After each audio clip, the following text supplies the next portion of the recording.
बिस्मिल्लाहिर्रहमानिर्रहीम। व्यूवर्स, अपने इस चैप्टर में हम सीखेंगे कि हम किस तरह से अपने लेजर अकाउंट्स को मेंटेन कर सकते हैं। व्यूवर्स, किसी भी अकाउंटिंग सॉफ्टवेयर में आप उस वक्त तक काम नहीं कर सकते जब तक आप अपने मतलूबा अकाउंट्स को मेंटेन नहीं कर लेते, अपना चार्ट ऑफ अकाउंट डिज़ाइन नहीं कर लेते। तो व्यूवर्स, बिल्कुल दूसरे सॉफ्टवेयर की तरह टैली में भी आपको अपना चार्ट ऑफ अकाउंट मेंटेन करना पड़ता है। जो रिक्वायर्ड आपको अकाउंट्स हैं उन्हें आपको खुद से बनाना पड़ता है। आपको डिस्टिंक्शन क्रिएट करना पड़ता है कि आपके इनकम्स के अकाउंट्स कौन से हैं, आपके एक्सपेंसेस के अकाउंट्स कौन से हैं, आपकी लायबिलिटीज़ के, आपके एसेट्स के अकाउंट्स कौन से हैं। तो व्यूवर्स, हम सीखते हैं कि हम किस तरह से टैली में अपना चार्ट ऑफ अकाउंट मेंटेन करते हैं। व्यूवर्स, जब आप टैली में एक नई कंपनी क्रिएट करते हैं तो बाय डिफ़ॉल्ट पहले से 2 अकाउंट्स उसमें ऑलरेडी क्रिएट हो चुके होते हैं, जिसमें आपने कोई भी मॉडिफिकेशन नहीं की होती, लेकिन वो बाय डिफ़ॉल्ट वो अकाउंट्स पहले से बने हुए होते हैं। तो व्यूवर्स, कोई भी अकाउंट बनाने के लिए, चार्ट ऑफ अकाउंट बनाने के लिए आप गेटवे ऑफ टैली में से मास्टर्स के मेन्यू में से अकाउंट इन्फॉर्मेशन पर क्लिक कीजिए।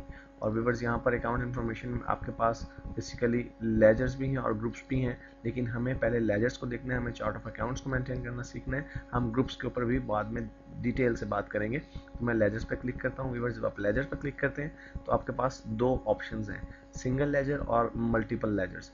व्यूवर्स, सिंगल लेजर में भी आपके पास 3 ऑप्शन है, क्रिएट, डिस्प्ले और ऑल्टर। क्रिएट का मतलब है कि आपको क्रिएट करना है एक लेजर। डिस्प्ले का मतलब कि आपने जितने भी लेजर्स बने हैं आप उन्हें देखना चाहते हैं। और ऑल्टर का मतलब डेफिनेटली आप उन्हें चेंज करना चाहते हैं किसी एक लेजर को। व्यूवर्स, मल्टीपल लेजर्स का क्या मतलब है, हम टैली में एक ही वक्त में बहुत सारे अकाउंट्स को इकट्ठा भी बना सकते हैं, जैसा कि हम अभी बनाएंगे भी, और जो कि हमें वक्त की बहुत सी बचत जो है वो कर देगा। तो पहले हम व्यूवर्स हम सिंगल लेजर के जरिए एक लेजर अकाउंट को क्रिएट करना सीखते हैं। सिंगल लेजर में आप आके क्रिएट के ऑप्शन पर क्लिक करें, बल्कि उससे पहले हम डिस्प्ले पर क्लिक करते हैं, क्योंकि मैं ये देखना चाहता हूँ कि मेरे पास इस वक्त कौन कौन से लेजर्स मौजूद हैं। और व्यूवर्स देखिए, कैश और प्रॉफिट एंड लॉस अकाउंट, ये 2 ऐसे लेजर्स हैं जो बाय डिफ़ॉल्ट टैली आपकी हर कंपनी के साथ खुद से क्रिएट कर देता है। इसमें से कैश अकाउंट के लेजर को आप डिलीट भी कर सकते हैं, इसको रीनेम भी कर सकते हैं, लेकिन प्रॉफिट एंड लॉस अकाउंट के लेजर को व्यूवर्स आप डिलीट नहीं कर सकते, आप रीनेम अलबत्ता ज़रूर कर सकते हैं। बेसिकली अगर आपकी कंपनी या आपका बिजनेस पहले से रन कर रहा है तो इस प्रॉफिट एंड लॉस अकाउंट में आपको पिछले साल का जो आपका प्रॉफिट था वो एंटर करना है। लेकिन हम यहाँ पे अज्यूम कर रहे हैं कि हमारी कंपनी बिल्कुल नए सिरे से काम कर रही है, इसलिए हम इस ऑप्शन को नहीं छेड़ेंगे और वापस जाके हम एक नया लेजर क्रिएट करना सीखते हैं कि व्यूवर्स हमें लेजर कैसे क्रिएट करना है।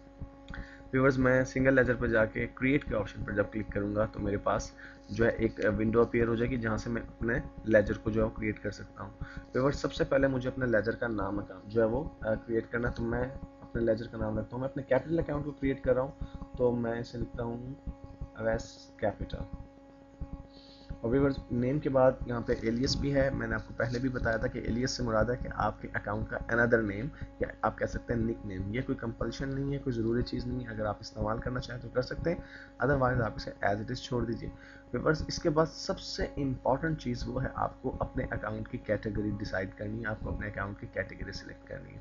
व्यूअर्स, यहाँ पे टैली के अंदर बहुत से किस्म के जो है अकाउंट्स की नेचर्स मौजूद हैं, अकाउंट्स की कैटेगरीज मौजूद हैं। मसलन बैंक अकाउंट्स हैं, आपके कैपिटल अकाउंट्स हैं, करंट एसेट्स, आपके direct expenses, direct income. Basically viewers, ये लिस्ट ऑफ ग्रुप्स है।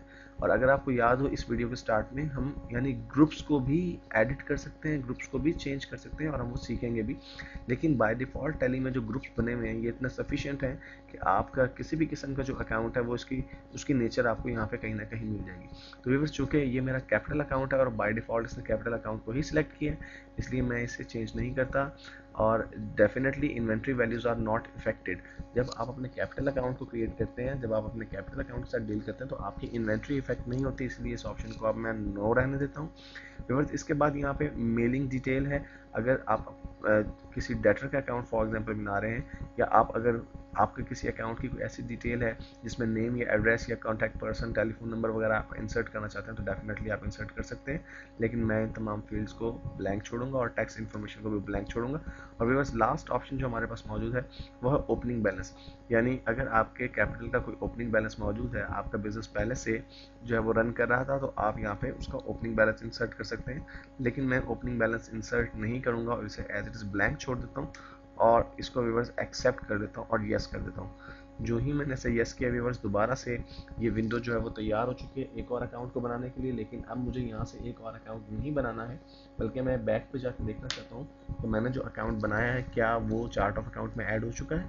तो मैं लेजर्स में से डिस्प्ले के ऊपर जब क्लिक करूंगा व्यूअर्स, तो आप देख रहे हैं कि अभी यहाँ पर 3 अकाउंट नज़र आ रहे हैं आपको, अवैस, कैपिटल, कैश और प्रॉफिट एंड लॉस अकाउंट। तो व्यूअर्स बिल्कुल इसी तरह से हम जो है एक और लेजर अकाउंट क्रिएट करते हैं और उसके बाद हम ग्रुप में व्यूअर्स लेजर अकाउंट को क्रिएट करना सीखेंगे और देखेंगे कि ग्रुप के अंदर लेजर अकाउंट किस तरह से क्रिएट किए जाते हैं। लेकिन फिल वक्त मैं एक एक्सपेंस का अकाउंट जो है वो बनाना चाहता हूँ। तो मैं क्रिएट के ऑप्शन पर क्लिक करता हूँ और व्यूअर्स मैं इसका नाम रखता हूँ रेंट एक्सपेंस और व्यूअर्स एलियस में मैं इसको ब्लैंक छोड़ देता हूँ, मैं इसका कोई एलियस अकाउंट नहीं रखना चाहता।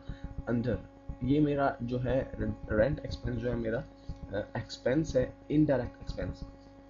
व्यूअर्स यहाँ पे वो लोग जो अकाउंट से बखूबी वाकिफ हैं वो जानते हैं कि डायरेक्ट और इनडायरेक्ट एक्सपेंसेस से क्या मुराद है, लेकिन वो लोग जो अकाउंट से ज़्यादा अच्छी तरह वाकिफ नहीं है उनके लिए मैं बताता चलूँ कि डायरेक्ट एक्सपेंसेस से मुराद वो अखराजात होते हैं जो आप अपनी गुड्स यानी मर्चेंडाइजिंग चीज़ों का आप बिज़नेस करते हैं, उनको ख़रीदने पर या उनको बनाने पर जो आपको अखराजात बर्दाश्त करना पड़ते हैं उन्हें हम डायरेक्ट एक्सपेंसेस का नाम देते हैं। और इनडायरेक्ट एक्सपेंसेस को हम ऑपरेटिव एक्सपेंसेस का भी नाम देते हैं, यानी वो अखराजात जो हमें कारोबार को रन करने के लिए, चलाने के लिए बर्दाश्त करना पड़ता है। मसलन मुलाजमीन की सैलरीज, आपके एडवर्टीजमेंट के अखराजात, आपके रेंट के अखराजात, आपके इंश्योरेंस के अखराजात। तो ये चूँकि मेरा जो है ऑपरेटिंग एक्सपेंस है, इसलिए व्यूअर्स मैं इसको इनडायरेक्ट एक्सपेंस के तौर पर सिलेक्ट करता हूँ। इन्वेंट्री वैल्यूज डेफिनेटली इफेक्ट नहीं होंगी इससे, इसलिए मैं नो ही रहने देता हूँ। और व्यूअर्स चूँकि ये एक एक्सपेंस कैटेगरी से ताल्लुक़ रखता था, इसलिए आप देखिए कि बाय जो ही मैंने एंटर प्रेस किया यहाँ पे मेलिंग डिटेल्स में कर्सर नहीं गया बल्कि डायरेक्टली ओपनिंग बैलेंस पर चला गया है, क्योंकि जाहिर सी बात है एक एक्सपेंस की मेलिंग डिटेल्स नहीं हो सकती और मैं इसको भी कोई ओपनिंग बैलेंस में इसका इंसर्ट नहीं करूँगा और मैं इसको एंटर करूँगा और एक्सेप्ट करूँगा। और व्यूअर्स इसके बाद मैं आपको दिखाता हूँ कि अब हमारे चार्ट ऑफ अकाउंट में जो है वो 2 अकाउंट्स मजीद ऐड हो चुके हैं। मैं अगर डिस्प्ले के बटन पर क्लिक करूँ तो व्यूअर्स देखिए कि Awais account, cash account, profit and loss और रेंट अकाउंट या रेंट एक्सपेंस जो हमारा क्रिएट हो चुके हैं। व्यूअर्स इस वीडियो में हमने सीखा कि हम एक एक करके इंडिविजुअली सिंगल तौर पे किस तरह से अपने अकाउंट्स को क्रिएट कर सकते हैं। और व्यूअर्स अपने नेक्स्ट वीडियो में हम सीखेंगे कि हम ग्रुप्स में किस तरह से अकाउंट्स को क्रिएट कर सकते हैं।